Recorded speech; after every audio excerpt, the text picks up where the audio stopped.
I was going down the road one day, USWA. I was traveling with Dutch Mantell, Chris Champion, and I was going to work with Danny Davis that night. I'd seen the card.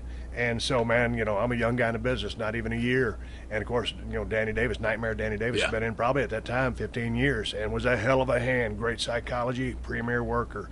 And so I figured, man, I ain't got to think about nothing. Because I always call all my matches because I don't hear very good. And so, I'm just going to listen to Danny, so because he's a veteran. And by all rights, I should. And so I just went up to him before I went out. I said, hey, Danny, I said, anything you want to do tonight? He goes, no. I'll just listen to you.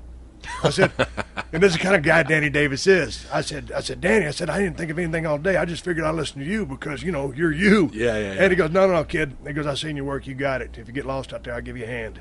And that's what Danny Davis did for me back in the day and trusted me and got me out of a couple of jams that night in the ring. And I always loved working with him. One quick story. We had a battle royal one time. Danny used to like to chop people. Yeah.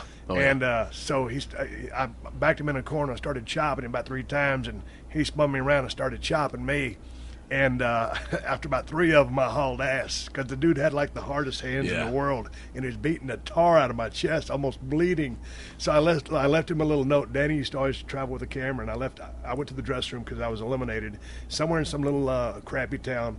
And I left him a note that said, F you and your chops. And I was over across the dressing room waiting for him to read it. And when he did, he started laughing. But Danny Davis, who helped you out, helped me.